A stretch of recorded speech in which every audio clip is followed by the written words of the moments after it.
네, 상클 라이프 시작합니다. 매주 화요일은 상클 상담소 시간입니다. 일상에서 벌어지는 다양한 갈등, 분쟁, 고민거리에 대해서 속 시원하게 얘기해보고 법률적인 해결책도 모색해보겠습니다. 네, 오늘도 생활 속 법률 고민 말끔하게 풀어줄 신나고 유쾌한 진짜 변호사 신유진 변호사님 나오셨습니다. 안녕하세요. 안녕하세요, 변호사님. 네, 또 기운이 느껴집니다. 네네. 네, 이번 시간에도 고민 사연 들려드릴 텐데요. 오늘은 제가 1인 2역 또 명품 연기를 들려드릴 거고요. 지금부터 들려드리는 내용은 실제 사례를 각색한 내용입니다. 자, 그럼 함께 들어보시죠. 저는 5년째 대학가에서 식당을 운영 중인 자영업자인데요. 얼마 전 속상한 일이 있었습니다. 점심 장사가 끝날 때쯤 한 손님이 저를 찾더라고요. 아니, 사장님, 이거 좀 보세요. 여기 음식에서 벌레 나왔어요, 벌레. 아니, 이게 왜 여기서 나왔지? 아니 이게 왜라뇨? 청소를 깨끗이 안 하셨으니까 나왔겠죠. 음식에서 벌레가 나왔으면은 사과부터 하셔야 되는 거 아니에요? 죄송합니다. 저희가 이런 일이 없는데 오늘 음식값은 안 받을게요. 정말 죄송해요. 다음에 오시면 더 맛있게 만들어드리겠습니다. 아니, 음식값 안 받는 건 당연한 거고요. 저희가 다음에 또 여길 왜 와요? 배탈이라도 나면 어쩌려고. 그렇게 손님들은 가고 이후엔 청결에 더 신경을 썼습니다. 그런데 얼마 후 가게 알바생이 SNS 글 하나를 보여주더라고요. 우리 가게 음식에서 벌레가 나왔다면서 그때 그 손님들이 올린 글과 사진이었습니다. 가게 이름을 전부 올린 건 아니지만 누가 봐도 우리 가게인 걸 알 수 있겠더라고요. 정말 어떻게 해야 할지 모르겠더라고요. 근처 가게 사장님에게 이 얘기를 했더니 몇 달 전 그 가게에도 비슷한 일이 있었다는 거예요. 이 사람들 예전에 우리 가게에도 왔었던 것 같은데. 아니, 그땐 머리카락 나왔다고 그래가지고 환불해줬는데 영 찜찜하네. 김 사장 가게에 CCTV 있지 않아? 그거 한번 확인해봐. 가게로 돌아와 CCTV를 확인했습니다. 설마 했는데 깜짝 놀라지 않을 수 없었습니다. 음식을 먹던 그 손님들이 벌레를 잡아서 휴지 위에 올려두고는 그 휴지 위에다 먹던 음식 소스를 묻히고 있더라고요. 화를 참을 수가 없었습니다. 저희 가게 게시물을 올린 그 손님, 아니 이 사기꾼들에게 SNS 메시지로 연락을 했습니다. 처음 연락했을 땐 되레 화를 내더니 CCTV가 있다고 보냈더니 바로 전화가 오더라고요. 아니 학생, 그렇게 살면 안 돼. 이거 사기야. 아니 사장님, 저희가 없는 벌레를 가져다 넣은 것도 아니고 위생 관리를 똑바로 안 하셔서 벌레가 있었던 거 맞잖아요. 밥 먹는 내내 음식 위로 벌레가 날아다녀가지고 저희 너무 불쾌했거든요. 아니 그걸 지금 말이라고 해? CCTV도 다 확인했고 나도 가만히 있지 않을 거야. 멀쩡한 음식에서 벌레가 나왔다며 거짓말을 하고 공짜로 식사까지 한 손님. 아니 이거 사기 아닌가요? 사시는 이런지 못하게 벌 받게 하고 싶습니다. 도와주세요. 신유진 변호사님. 벌어 지금 벌레를 말씀하신 건가요? 아닙니다. 처벌을 받게 하고 그러니까요. 싶어요. 근데 이 손님들이 약간 있을 법한 일이에요. 자영업자분들은 그래 그럴 수 있어라고 공감을 하실 텐데 음식에서 벌레가 나왔다고 항의하고 음식값 안 내고 일단 그냥 갔습니다. 근데 알고 보니까 그 음식에서 나온 벌레도 아니었고 다른 음식점에도 머리카락 열고 비슷하게 꾸며내서 음식을 공짜로 먹고 그냥 달아놨어요. 이거 상습범이고. 그러니까요. 상습범이네 이거요. 그러니까요. 이 예. 사연 속 주인공 식당에서는 5년 동안 그런 일이 전혀 없었는데도 불구하고 갑자기 이렇게 뭐 음식에서 벌레가 나왔다라고 하는 사건 때문에 골치가 아팠는데 심지어 SNS까지 올렸으니까 네. 이게 피해가 크잖아요.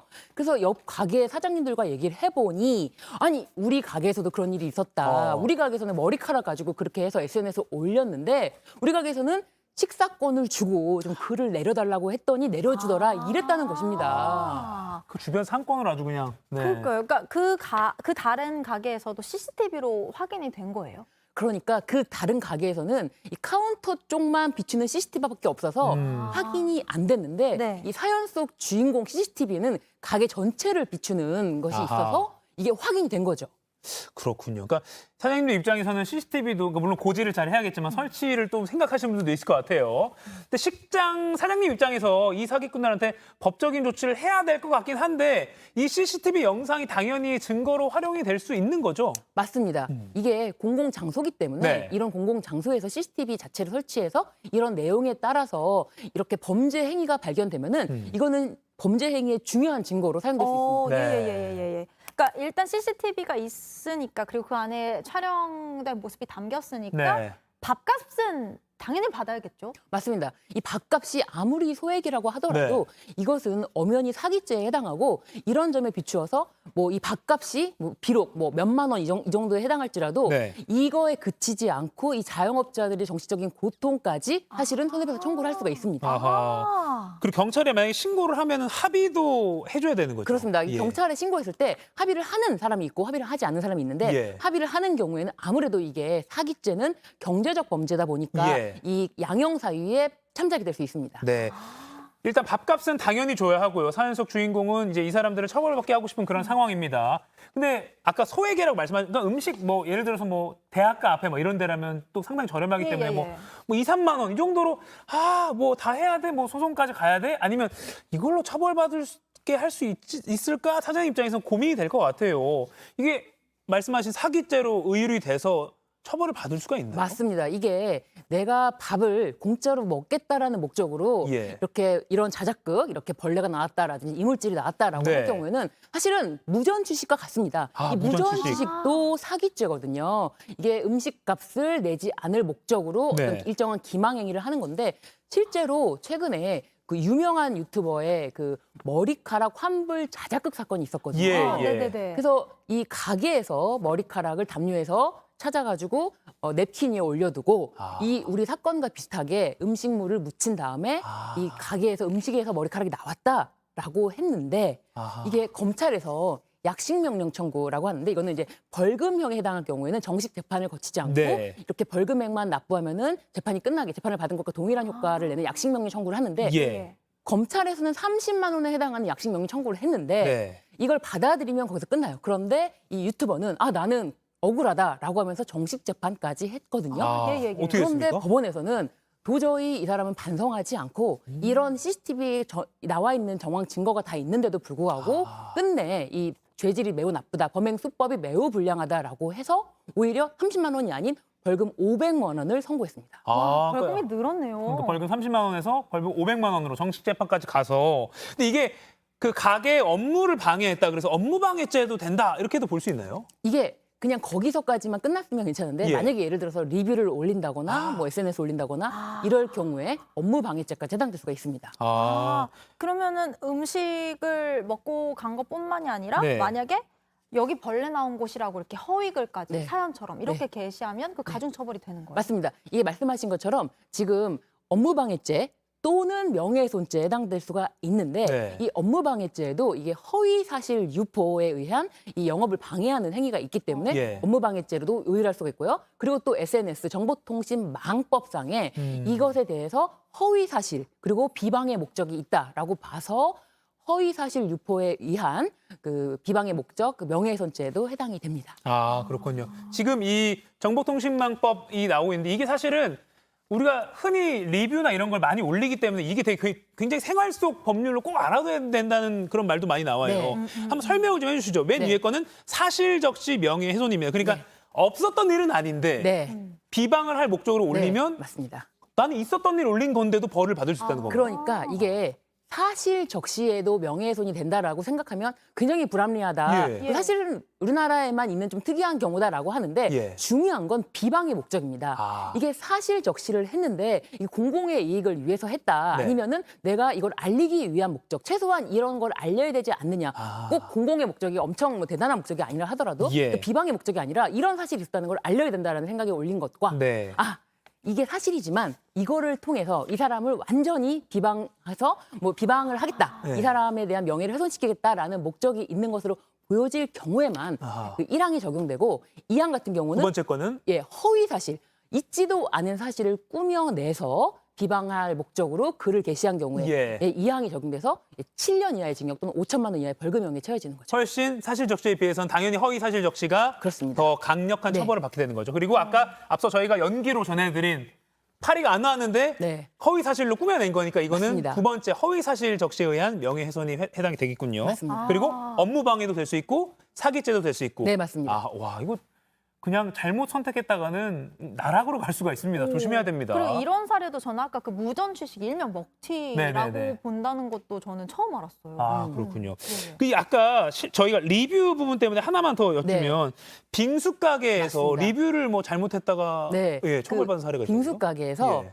옆 가게가 너무 잘 팔리다 보니까 예. 자기 영업이 안 되는 거예요. 네. 그래서 이 사장이 빙수를 시켜놓고 허위 리뷰를 올렸는데 뭐라고 올렸냐면 제발 포장 좀 제대로 신경 써서 해달라. 이거 내가 뭐 특별히 떨어뜨린 게 아닌데 이 포장 상태가 엉망이라는 리뷰를 남긴 거예요. 예. 그런데 이게 너무 이상하다라고 해서 조사를 해보니 네. 이게 허위로 꾸며낸 사실이었던 거예요. 아. 그래서 이 사람이 그 리뷰 이후로 빙수가 잘 팔리지 않고 해서 네. 그것을 알아보고 이제 이걸 신고까지 한 거죠. 그러고 나서 보니까 이게 허위 리뷰였고 이것에 의해서 업무 방해죄로 벌금 300만 원에 사실은 집행유예가 선고됐거든요. 아, 네네. 근데 벌금 300만 원인데 왜 집행유예가 선고됐을까? 벌금은 그대로 처벌을 받지. 예. 근데 이렇게 업무 방해도 물론 이게 경제적 범죄이기 때문에 예. 이 후에 이 피해 사장님과 합의를 한 거예요. 이 뭐 예를 들면 손해배상을 해줬겠죠. 예, 예. 그러면서 이제 더 이상의 벌금형의 처벌보다도 다시는 이런 일을 하지 않겠다 반성을 하고 있고 그런 이유로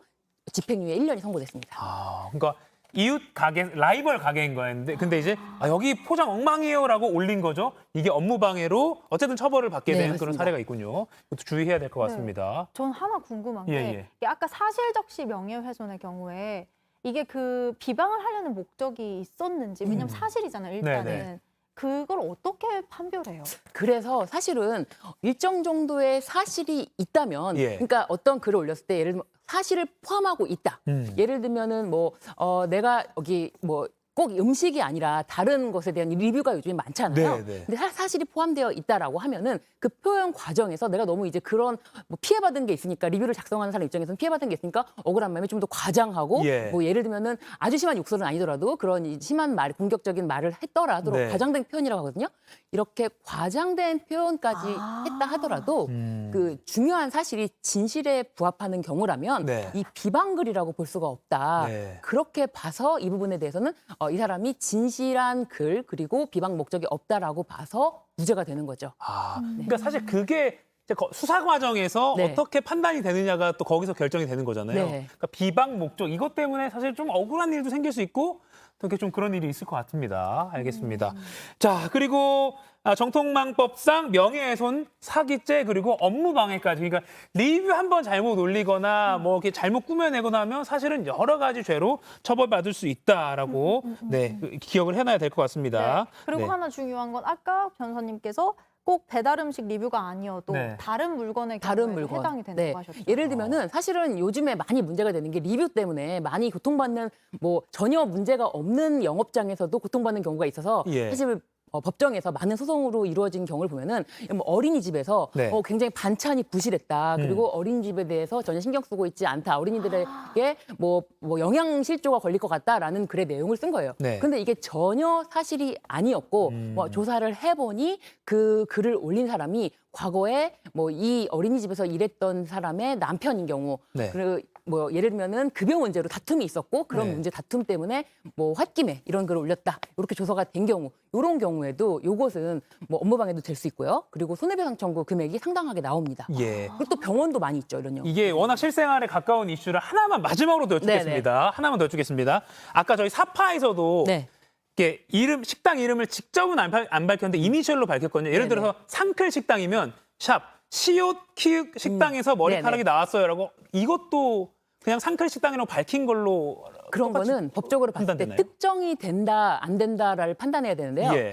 그 샵 뭐 시옷 키역이라고만 해서는 도저히 알 수가 예, 없지만 지금은 학교 앞 시읒 미음 식당이라고 올렸습니다. 이 사람은. 그런데 그 사진이라든지 예. 테이블이라든지 어느 학교인지가 특정이 될 수 있고 예. 이 사람이 다닌 학교를 평상시에 다른 SNS에서 충분히 공개가 됐다. 네. 그러면은 그 학교 앞에 있는 그 식당이라는 것이 특정이 된다라고 보여지면은 이거는 피해자가 특정이 됐다라고 볼 수 있거든요. 아무리 이니셜을 썼어도 맞습니다. 그렇기 때문에 이게 피해자 특정이 되게 중요해요. 네. 그래서 범죄에 해당할 수가 있겠습니다. 알겠습니다. 그냥 건전한 소비 문화를 생각해서 그러니까 불만이 있으면 제기하는 건 당연한데 과도하게 비방하는 목적까지는 해서는 안 될 네. 거라는 생각이 드네요. 네네. 네, 오늘 상클 상담소 여기서 마치겠습니다. 지금까지 상클 상담소 법률 주치 신유진 변호사와 함께했습니다. 고맙습니다. 감사합니다. 감사합니다.